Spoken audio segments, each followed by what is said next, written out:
everyone, and welcome back to the Humbling Reality Podcast. I'm one of your hosts, Haley. And I'm your other host, Meredith. And today, we're going to be going back into our regularly scheduled program of talking about the school system. Woo! What is it this week, Meredith?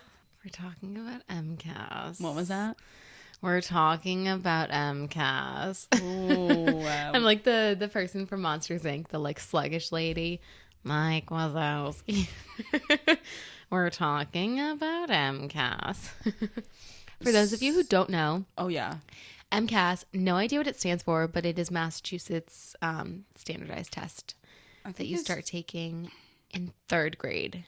Wow, you took notes. I think it was the Massachusetts what is that word? Cumulative? Assessment something. Comprehensive. I was dead wrong. Yeah. Massachusetts Comprehensive Assessment System. There we go. It's horrible. And see, this is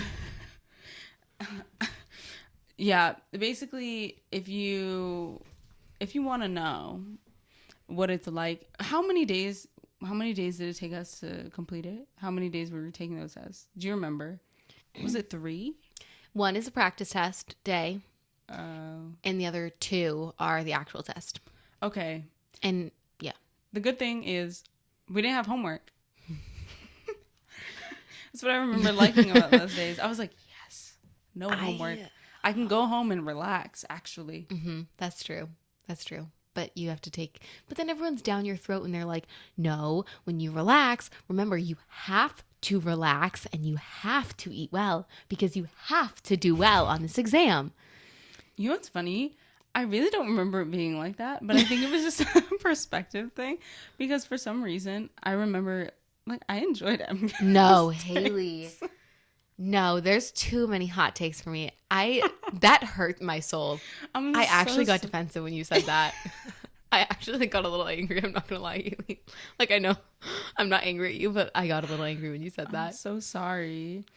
I don't know. Maybe it was because it became such a normal routine to me where I was like, oh, I can do this again, I guess. But that's what it was like. There were tests, in my opinion, that were worse. I hated the Iowas way more than I hated the MCAS. I didn't hate the Iowas as much because the Iowas, there were some easy questions where it was spelling or vocabulary. It was which word is spelled wrong? You know what? This may be I think I tested better on the MCAS than I did the Iowas, to be honest. I mean, okay, first of all, the first thing I need to mention before we go any further is that the MCAS is now computer-based. It's not paper-based anymore. What do you mean? You don't take it on paper. They just sit in front of a screen all day? Mm-hmm. Huh. My mind was blown when I found that out. I wouldn't have guessed that. Blown. Why would they do that? Probably to make it easier to grade because then you don't have to interpret, remember when Bubbles? They were mm-hmm. No, because the computer is not a person. So if you didn't fill it in enough, if you filled it a little bit out the lines, if you didn't erase enough, there were all these things that could invalidate your score. How many of those scores were really how many times did that really happen where it was enough to be we need to switch to computers? No, I don't think it was a necessity, but also just you save on paper. You do. You think these people care about the environment and saving on paper? No. I mean, also COVID. It happened before COVID, but the transition was in 2018. Okay. It happened in, I think it's 2018 is when they moved because I asked my mentor, I was like, when did this happen? I was so appalled that it was computer-based. I was like, what are you talking about? It's computer-based. And I was like, I took it in 2018. That's not that long ago. But actually, I don't know if I took it senior year. But anyway, she said 2018. And I was like, oh, that makes sense because that was my senior year. So yeah, I think we stopped taking it junior year. So that makes sense. Then it was 2018 and it wasn't. Junior year or sophomore year? No, I think it's junior year because I think. Because sophomore year, okay. When do we take the sciences? Is that freshman year? Is that 9th grade? Yes, 9th grade you have to take bio. Then maybe we stop in sophomore year. 3rd through 10th. 3rd through 8 and 10th. Yeah, it makes sense. But we took bio freshman year. So yeah. We take the science one in that year.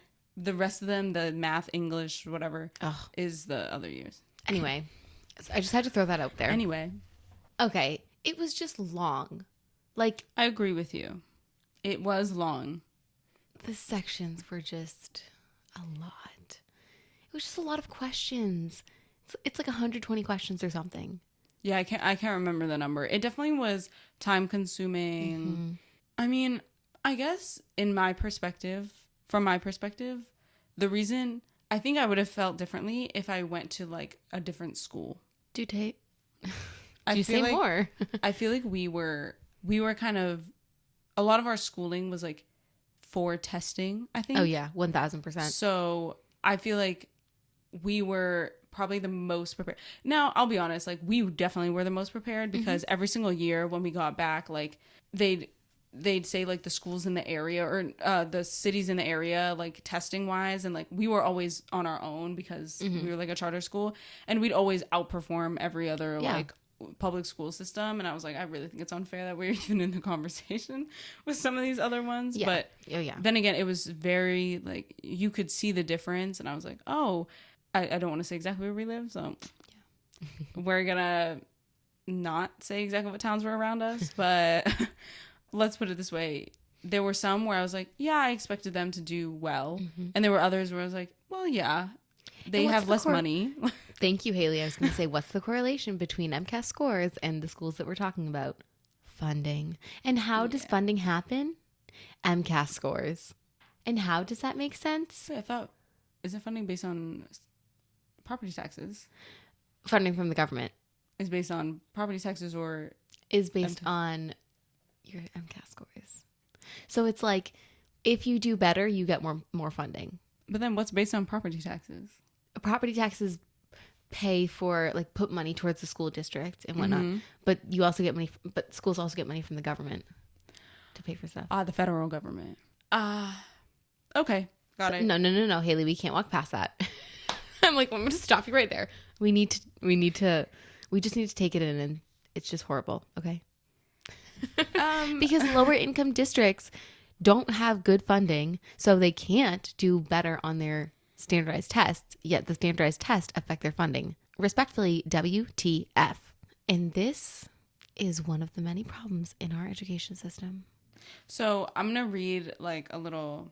So I was kind of curious because first of all, I don't really remember much about like why the MCAS was used or like why we even used it in the first place. So I was like, okay, like where did this come from? Okay. So I ended up on Reddit. Oh, no, I don't like Reddit. They scare me. I'm scared. No, I was just like, let me just check out like what, these articles like say, like what do people think? What do other people think about the MCAS? Like, why is it useful? Why is it not useful, etc. And so one person said, MCAS scores tell more about a district's real estate values than the quality of its schools. Yes, that's essentially what I just said. Exactly. Yeah. And so I was like, if you think about it, right? Like, aren't all these things, don't they all coincide? Like, isn't it just like a cycle of a problem that we refuse to fix because it's extremely systemic? But everything links back way, way, way, way, way farther back to like the fact that the founding fathers were like white men and no one else had a say. And they didn't really care about the fact that in the future, like, black people were going to be free. Because that wasn't or in their minds. That there would be other people of color and that there would be, like, redlining and that things would come out to be this way. And that's probably why, like, we should address the fact that the Constitution doesn't speak for everyone, but we don't. So instead, we just sit here and we're like, damn, wow, it's sorry to those kids, but it looks like it's like too big to fix. Like, it has to be reworked. Like, we have to rework. Like, you can't just be like you can't be reactive. It has to be proactive for a new system. The entire, like, no. I don't think. Listen, I don't want to go on a tangent right now, but like, here we go. Plans maybe in the. Listen, I have big aspirations in my head for life. Yes, as you should. So, Haley, if anyone wants to know, I want to know. I would. Hey, I'll write a blog. Like, I'll do whatever. But in my personal opinion, none of this. First of all, people don't really want change. Like, I don't really think people understand what change means because it's not like, oh, let's just, tweak this or that. Mm-hmm. Like, no, babe. The whole everything is intertwined. Mm-hmm. Like, you cannot touch the education system without touching like everything else for the most part. Yeah. So really this comes down to the problem lies in the fact that like because we would need to change everything, we change nothing. So we understand that there's a problem in the education system. Also, I will say like everything's becoming way more politicized. Like especially in the last like 15 years, everything is political. I wouldn't even say 15. I'd say very recently it's been Yeah, like, but I do exacerbated. think unfortunately like post like Clinton, like things just became more gradually like especially with like between Bush and Obama, like things just changed. I mean, yes, the newer presidents have the last president definitely, you know, added to that in a way that you can't come back from. But I also think those feelings like had to have lied in there. And one of those is like the education system where we're seeing people be like, parents should have more of a say in their children's learning. I actually like, want to throw up we at that need to thought. ban these books and like we need to do this. And I'm like, hold on. I can get behind like the changing of the education system, but not in this way, babes. They're making it worse. How about we focus on like what's actually, but it's because certain things have become political. I'm waiting for the day when people are like, oh wait, what about we make like inequality like something?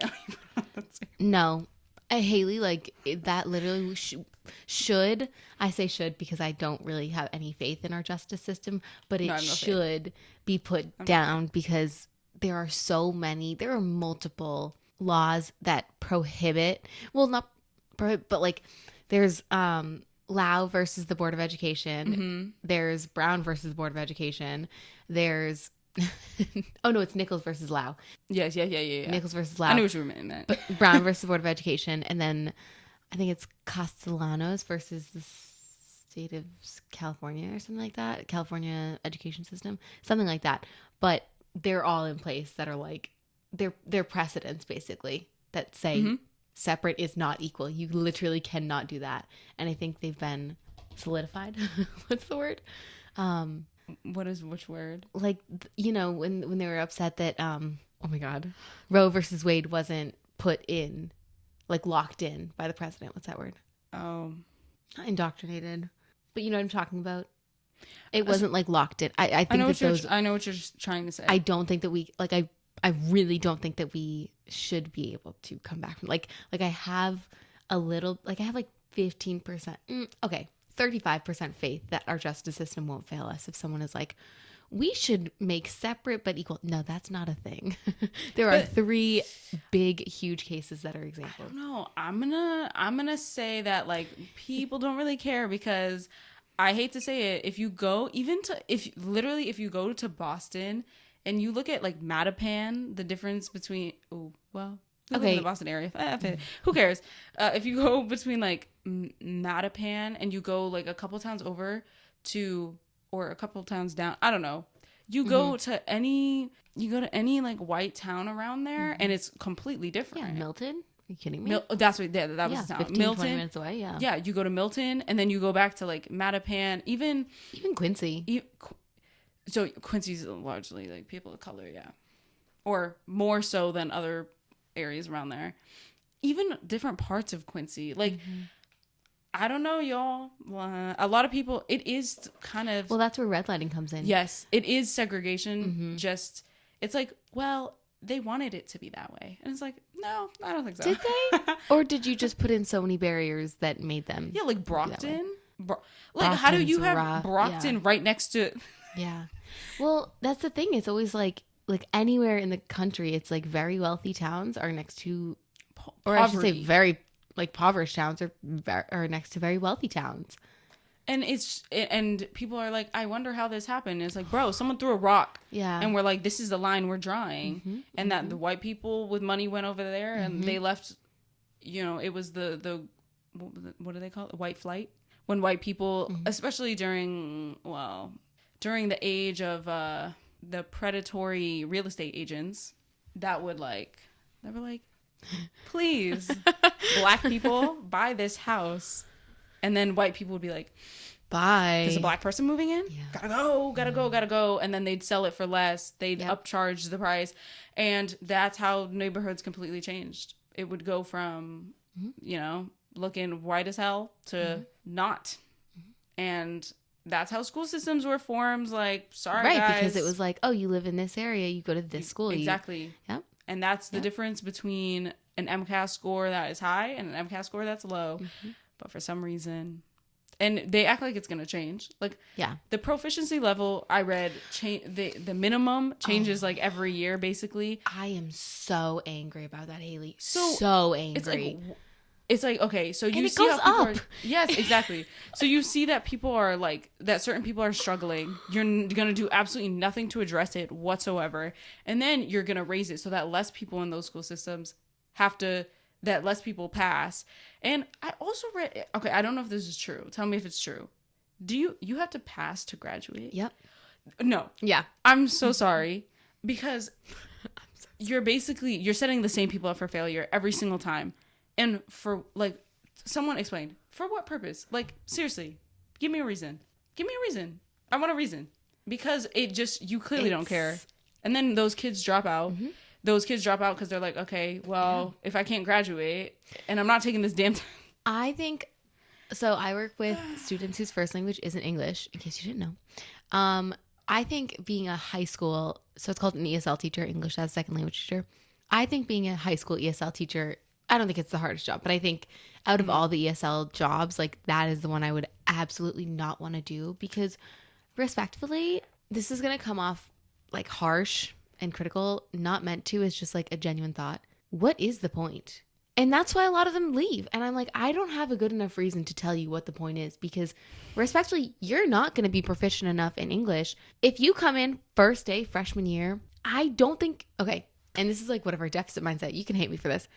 I don't think you're going to be proficient enough to pass a 10th grade level English test with lots of words and be writing at that level in a year and a half when you have to take the MCAS for 10th grade MCAS to pass.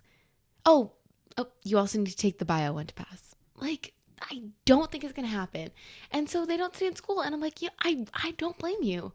But why, that's where I'm like, I wouldn't be an ESL high school teacher, because I don't have like enough, like, I don't, it's horrible to say, but I don't like believe enough that they can succeed to the standard that I consider success. They could, if given proper resources. I don't know, Haley. It takes like 7 years to develop that kind of. So first of all, I think this is another problem I have with the MCAS in general, or any standardized test, is that it puts certain people at a disadvantage, like, in many different ways. Like, yes, money wise, into like what school systems you go into, but I also think that I understand the main English in the U.S. is the main language in the U.S. is English. Mm-hmm. However, with so many foreign people who live here, whose first language is something other than English, do they have the MCAS in other languages? No. I feel like we should. Sorry, I don't know. It's an English proficiency test. It's not a measure of what you know. It is an English proficiency test. I don't care. Yeah. I don't care. They're never going to change the MCAS. Never. Like, in math, why can't you make that one in a different language, huh? The science one. Translate. No, it's all English proficiency. So here's the thing. Who cares? Oh my God. What does that matter? So many kids. Go ahead. I was just going to say, like, about English language learners and whatnot. So for some of them, I don't know if it's a choice, because I didn't have to do this with my students, because I have K through 5. So my 3rd graders, 4th graders, and 5th graders are all taking English and math. Well, all like 3rd, 4th, and 5th all have to take English and math, and then 5th grade takes science. Okay. And I think one of them has long comp. I honestly forget. But where I'm going with this is that I don't know if it's a choice or if it's like a window. But some students get a bilingual dictionary. So they can have like an MCAS approved dictionary. I don't know what that means, but like I said, because this was all situated like before I came into the role that I'm in. Okay. But they have like the bilingual dictionary, but you have to spend time like getting to know the dictionary and then like translating it, translating the words and whatnot. And they use it for math. And then the other thing that I wanted to say is that if you did not arrive in United States school system, or you weren't enrolled or whatever, before March of last year, March 2022, you do not have to take the English MCAS. So my students who have been here for more than a year, who have been in the U.S. school districts, public school system for more than a year, have to take the English MCAS. But my students, who came here at the beginning of this year don't have to take it, but they have to take math. So they still have to take the math one, so we were putting together accommodations, and one of them is that you can have a scribe, meaning like scribes are typically like, when you think of a scribe, it's like if someone has a broken arm and can't write, then like someone would write for them. But it's available for English language learners, and on Massachusetts website they have like, it was actually really helpful. It was like, if they're this level, we highly recommend this, or we partially like, consider it, or like we wouldn't do it kind of thing, which was great. But they highly recommended a scribe for most level 1 and level 2s. So we gave most of ours scribe, or we like recommended that most of them get scribes because they can speak a lot better than they can write. You know what I mean? Because some of the words they might write them phonetically, but they wouldn't be able to get across what they're trying to say, kind of thing. So if they have someone who's English proficient who can write what they're saying, it would give them a better chance of like scoring higher on their MCAS, which is just crazy because like short answers, crazy. But we have students who like, I'll speak in English, but they respond in Spanish. So we didn't recommend scribes for them. And we like talked with their homeroom teachers and everything who work with them in math, but we didn't recommend scribes for them because if they say anything in Spanish, we have to write in Spanish. But there's one person in the whole building who knows how to write in Spanish, and she would have to like, literally like take the MCAS for them. And it's not, at that point, like they're not going to pass it anyway. So we weren't going to like have her do that and everything.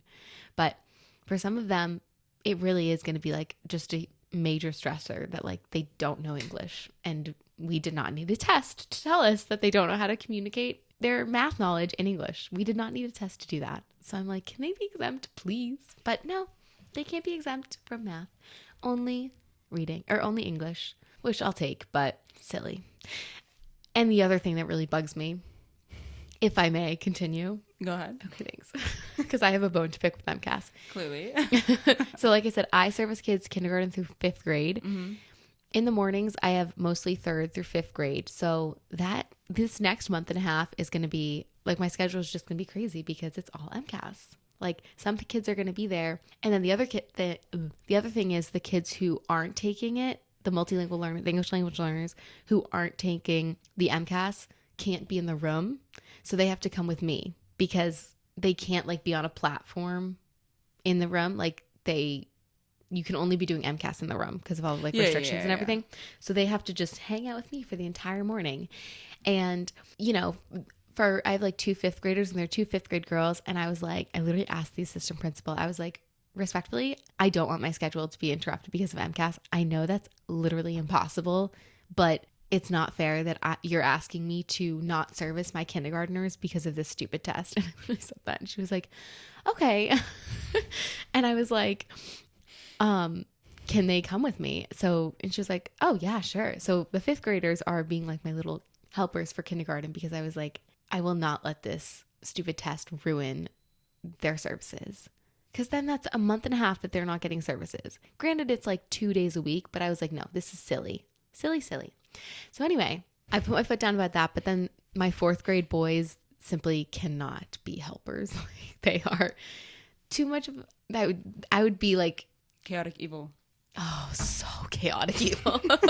Like, love them to death, but I can't trust them to like teach English to these kindergartners. They're just not responsible enough yet. Keyword yet. We're getting there. But my bone to pick with MCAS is that it's not an accurate representation of what you know. It's way too long, and it affects too many people. Because it's not just the people taking it. We have to shut off bells. Lunches get moved around. Kids can't go outside for recess. How crazy is that? It bugs me. It really does.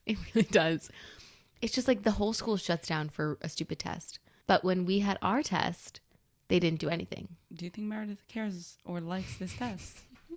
Guys, leave a comment below. Let us know if you think Meredith likes this test.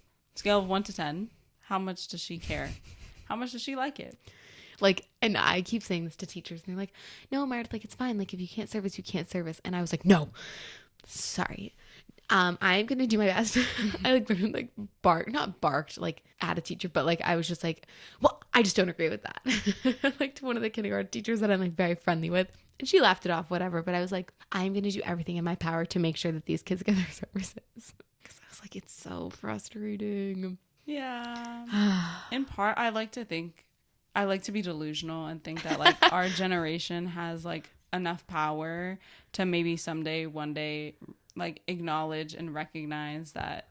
I wouldn't even say certain things are outdated, because like I don't necessarily think that MCAS is outdated. I just don't think it's useful enough to continue. Like, Yeah. I think, especially if you're not going to change the problem, like the MCAS could be sufficient for most people if you balanced like who got what amount of money and like what resources. Like every school has to be at like a certain level. Like I'm not saying every school needs to be exactly the same. Like will always probably still be like better schools than others, but I feel like everyone should have to meet like a threshold where you're like, okay, this school is at least proficient enough. You don't have to be excellent, like you don't have to excel, but like if every school district, at least you're like, I project them to be proficient, then I feel like that would be fair.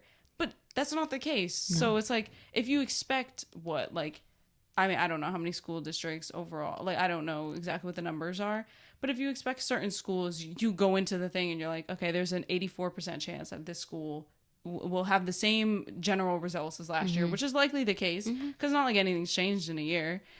Or it's not like much has. Well, I was going to say, now that it's the first year being full-time back in classrooms without masks and whatnot, things have changed. Things are, I mean, we can't go back, but like seeing the kindergartners now versus the first graders who had like, you know, their school, I would say their schooling was still interrupted because it's like, they were still wearing masks and also dealing with like not having the vaccine and whatnot and like all that stuff. So it was still like really affected by COVID. They're so much more prepared for first grade than these first graders were. So so what I'm saying. Wait, what do you mean?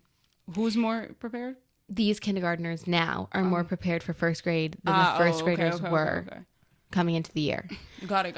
And I think that trickles, I guess like trickles up, but trickles down to, I think scores might be better because teachers are actually like able to teach to a mostly consistent class. Like kids are mostly consistently in school again. And, you know, things are mostly, again, I don't want to say like back to normal, but I kind of want to say that, for lack of better words, like back to normal. So I'm wondering if scores are going to go up a little bit. I do not think that most projected school districts are going to meet the threshold for the like amount you need to graduate. I don't think that I think that they're going to see a dip, and I don't think a lot of people are going to be able to graduate because of it, because they lost out on 2 years of schooling. So I'm very happy about that. But I think when MCAS results come out, they're going to be meaningless. People aren't going to get to graduate for silly, silly reasons. And I would love to add to your blog post a list of other assessment portfolios that we can use to assess what someone knows. Thank you. Listen, y'all, I can't. I know podcast number 2 incoming. Podcast breaking away from this podcast. I know that some students with special needs, I don't know what the criteria is, but they can put together a portfolio. So it's like an MCAS alternative, is they put together a portfolio that like demonstrates whatever proficiency or like their spectrum of proficiency kind of thing, or where they would fall on the spectrum of proficiency. And I don't know how that's graded or how it's selected and whatnot, but I know that they put together a portfolio, so they show it in a different way.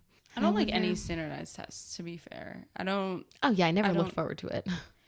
I just don't think any of them really tell. I really genuinely believe that like 99% of like all standardized tests, all they tell you is like who has the better schooling, and a lot of that has to do with like what districts or what areas like have the most money. So I feel like if you wanted to know people's potential, that wouldn't be through a standardized test. It'd be, I don't know, through like going to the schools and like talking to people. Like, I don't know. Imagine asking Or, the like, teachers for their input on what they know about. Wow. Yeah, like even asking kids like what they like to do or like what they find creative, and like seeing their ideas and like maybe looking at the pictures that they even draw or something. Like, I don't know, like talking to some kids and like seeing what's going on in the brain. Talk to the people in the trenches. But I think that's if you actually wanted to know like who has the most potential, like who would excel. Because otherwise, you know, there are bad test takers who are really smart overall, who just like get anxiety or whatever and just cannot perform on a test. There are people who test extremely above, like who punch above their weight, you know, and so sometimes they meet the threshold, and other people who are technically like you would like do better in school but just aren't great test takers don't do. And so as far as I'm concerned, you know, I remember taking the SATs and being like, I didn't do that well on my SATs, but I also don't think, I think school, well, I think colleges specifically are starting to care less and less, because especially if you go to like a great school, they're like, well, I have the expectation that you can test at least decently well. So like, Yeah. can we move on? Especially if they're like liberal arts schools, like, babes, you're not even taking a test. Like, you're going to write some essays. So respectfully, I don't care if you know math. Yeah. Like, I'm not going to ask that of you. So we can move on. And I also think, though, everything being like all these tests being linked to graduation, not just high school graduation, but also Getting into college. You can't get to college without we a linked high school way degree. too much to like what happens in, I don't know, 8 hours of your day on a random like effing Tuesday and Wednesday. In my opinion, even with like when you take the SATs, the ACTs, all those things, it's like, respectfully, I think it's like a 20% accuracy. Scores accounted for only 5 to 18% of the variation in first. Oh, just kidding. Never mind. I think that it's like, truthfully, it's only 20% reliable because there's so many other factors. MCAS test has done nothing to improve school quality. That's exactly, no, but that's the point. Is it also begs the question of like, if the government chooses to give money to the schools that do well in who hit the proficiency threshold, and they give them more money, it begs the question, like, who do you actually want to succeed? Because you should be giving the money to the schools that didn't meet the proficiency threshold so that they can in the future seek to reach the proficiency threshold. But it seems like, once again, it's a cycle of, I would call it a cycle of abuse at this point, because you are choosing to like grant access to certain people and like put certain others in a cycle of abuse that you're just like, we know this is going to be hard for you. We know you won't pass. And that's why we're not giving you money, is because we know you didn't pass last year and you're not going to pass this year. And we choose to do nothing to change it. Like, okay. I can't. Guys, Can if we you wrap want a it up? manifesto, I'll give it to you. Just kidding. No, I won't. like I'm kind of like, yeah, I would probably sign it. Me and Meredith are going to break away from this podcast and do another one. It's going to be way more extreme and radical. No, we're just going to keep this one going. Imagine we just get really radical and we're like, all right, guys, so this is exactly how you break down everything. Have we been tame? I feel like if we went as radical, like, I could go pretty radical. And so for that reason, I don't want the FBI to be like at my doorstep, like, not now. All right, well, on that note, we're not doing anything illegal. We're not trying to overthrow the government. We just don't agree. Not. No. Like, I'm actually not. You know what I think is better? I feel like education and healing. That's what we should be working towards. Like, I have no faith in the government doing anything. Oh, yeah. So instead, I was like, I have like a 30% faith in the justice system. Zero. I just want people to, like, I want the people who like are willing to listen, like, to actually hear and be like, oh, like, I can see how that's a problem, and then work on like how we can fix it within like communities. Like, I have no faith in the overall federal government being like, you know what, all of a sudden we care about the kids. Make the change in your community. That's your goal for this week, everyone. Whatever community your that is. Yeah. Whoever you can speak to. Good luck out there, friends. If you're taking the MCAS, God, I'm praying for you. MCAS, SATs, any of the above. All of the above. If you're taking any kind of assessment. If you're doing a thesis, like all. Just know that it does not actually determine much. It doesn't determine who you are, in my Yeah, opinion. it doesn't- I don't no. respect you more because you got proficient on your MCAS. Nope. Like, I don't care. Nope. Nope. We still love you regardless. And we'll see you next week. Bye, everyone. Bye.